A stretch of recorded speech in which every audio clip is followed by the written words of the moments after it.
Well, I know most of us must have heard about the recent news of the new stand of Sunday Igboho aligning with the APC, particularly in support of Bola Ahmed Tinubu and his presidency.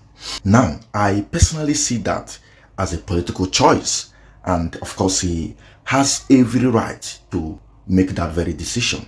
But beyond that, there are a few critical things I need to, chip in, especially for those who are already trying to draw comparisons between him, the Sunday Igboho, and the IPOB leader, Nnamdi Kanu, because that very comparison itself raises a very serious questions. And if we are going to have an honest conversation, then we must be willing to separate emotions from facts and personalities from principles. And I believe that at the end of this very video, you would understand why it can never be possible to compare the likes of Sunday Igboho to Nnamdi Kanu. I mean, trying to, go back to how they started, how Nnamdi Kanu started, and how Sunday Igboho started. So, at the end of this very video, you would understand how and the obvious political differences as regards to what Sunday Igboho ever stood for and what Nnamdi Kanu is standing for. But before then, let's watch these video clips. Beyond 2027, 100%. 100%. I'm not saying I don't. That's why I do more to be willing. That's why I do lie.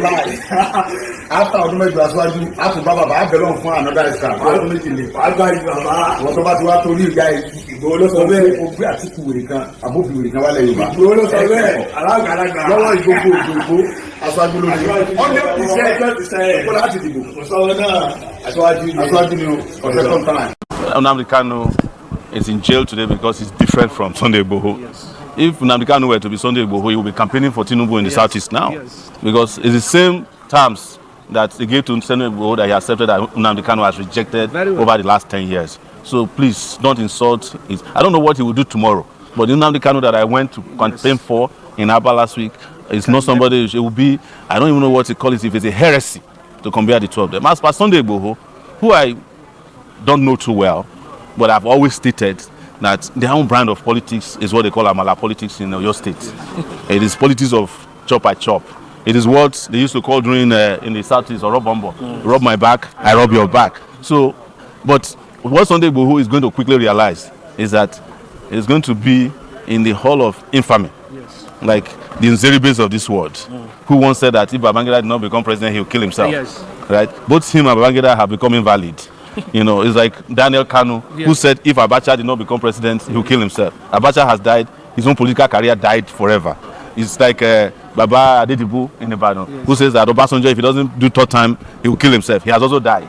So these are ideas that will not last. And I have no doubt that Sunday Igboho has just automatically, if he was ever relevant, just retired himself into the infamy of the people I mentioned. And his own might be worse, because the whole community might be cooking for him very soon. I will go to anywhere in Nigeria to campaign, and I want to see him come and stop me. And I'm sure he will never try. So some of it is also psychological. They are just using them to scare you so that you won't stand up. Because they know if Tinubu is truly supported by 33 governors, why is he afraid of? Why is he afraid of rallies? Yeah. City boy, empowering the youth. City boy, empowering the youth. Now, let's begin. Sunday Igboho campaigning today for Bola Ahmed Tinubu should not come as a surprise to anyone. Absolutely no one should be shocked. His recent posture, I saw him threatening figures like Mr. P2B, Atiku Abubakar, and other opposition leaders. This should also not surprise anyone who has paid close attention from the beginning of his kind of agitation.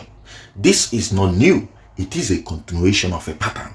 It has always been like that. From day one, Sunday Igboho has operated under the label of activism, but his character has always been questionable, portraying the character of an activist. The real question people should ask themselves is this: how did Sunday Igboho even rise to be called an activist in the first place? Who defined him as one? Because clearly, not everyone who shouts slogans or mobilizes crowds qualifies as an activist. And that brings us to another critical issue. Why would anyone attempt to compare Sunday Igboho to Nnamdi Kanu? On what grounds? the difference between both individuals is not just clear, it is very, very fundamental. While one person, represents a structured ideological struggle, the other has consistently demonstrated actions that are very inconsistent, reactionary, and in many ways lacking depth or clear political direction. Now, to those who rallied behind him as the leader of a so-called Yoruba Nation movement, this moment should serve as a wake-up call. Leadership is not noise. Leadership is not theatrics. Leadership is consistency, sacrifice, and clarity of purpose. Let's talk about activism itself. 5 things a true activist should never do. Now, number 1 is an activist should never abandon their cause at the first sight of pressure.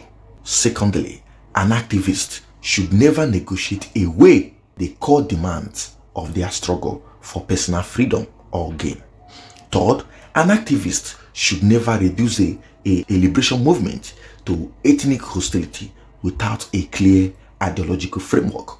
An activist should never also lack intellectual depth or the ability to clearly articulate their goals in any serious platform or interview. And I just asked many of you, how or where have you seen the likes of Sunday Igboho granting an interview, clearly stating or demanding or saying that, yes, as an activist, this is what I'm agitating for. This is why I need Yoruba Nation. Number 5th point, an activist should never turn a people's struggle into a personal brand and or material pursuit. Now, you all can bear me witness that there are still some, very elements in Yoruba Nation now movement. People that really mean it when they say, yes, we want this, we are demanding for this, we are demanding for that. There are many of them. And all of a sudden, I think that should be 8 years ago, the likes of Sunday Igboho came on board. And the mistake those people made was to ever surrounding the leadership of such a movement to a single man. Now, when you measure these standards that I just listed, there are still many of them, but when you measure these particular ones I just listed, you begin to see clear distinctions. They are obviously clear. So also, to those of you comparing Nnamdi Kanu to Sunday Igboho, I have just 5 reasons Nnamdi Kanu is fundamentally different from Igboho. First, Nnamdi Kanu's agitation is rooted in a defined political ideology and historical argument around marginalization, and that is very substantial. It is a fight for just a cause. Secondly, Nnamdi Kanu has also remained consistent in his demands regardless of pressure or whatsoever. Third, his struggle is framed as political emancipation, not just emotion or ethnic reactions. Fourth, Nnamdi Kanu has repeatedly refused offers that could secure his personal freedom at the expense of his cause, but he never did. It is not new. It is not news that Nnamdi Kanu, like every government of Nigeria, both present and past, have always met with Nnamdi Kanu in course of discussion of how everything will play out and negotiation, of course. Now, 5th, his movement, whether one agree with it or not, has a clearly communicated objective and direction. Compare that with Sunday Igboho's. What exactly has he gone through or endured and successfully sustained that qualifies him as an activist of a serious standing? The moment he was confronted during the administration of Muhammad Buhari, everything changed. The agitation lost momentum. The voice became quieter. The fire disappeared. And that alone raised serious questions, because historically, true activists do not retreat under pressure. They become even more resolute. There are also unanswered questions about how he regained his freedom when he was arrested and detained in Benin Republic. Why figures like Olusegun Obasanjo and other Yoruba leaders who were reportedly involved in that very negotiation for his freedom? The bigger question remains, what exactly was agreed behind that very closed door? Obviously, something was discussed. There was a negotiation, because when actions change suddenly, it is only logical to question whether negotiations were made or not. It is also important to point out something many are avoiding to say.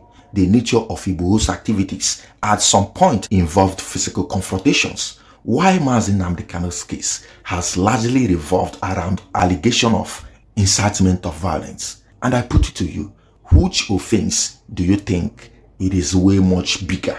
But that is not where our comparison is rooted. Our comparison is rooted on personality. Now, at the core of it all, one appears to be driven by a defined cause, like I said, while the other appears to, have operated without a coherent ideological backbone.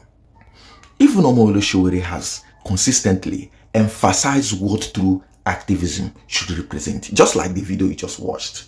I mean, there should be clarity, there should be courage, there should be sacrifices, and unwavering commitment to a cause beyond personal benefits. This is where the difference becomes undeniable.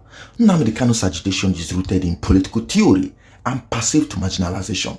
Whether you agree or disagree, it is structured.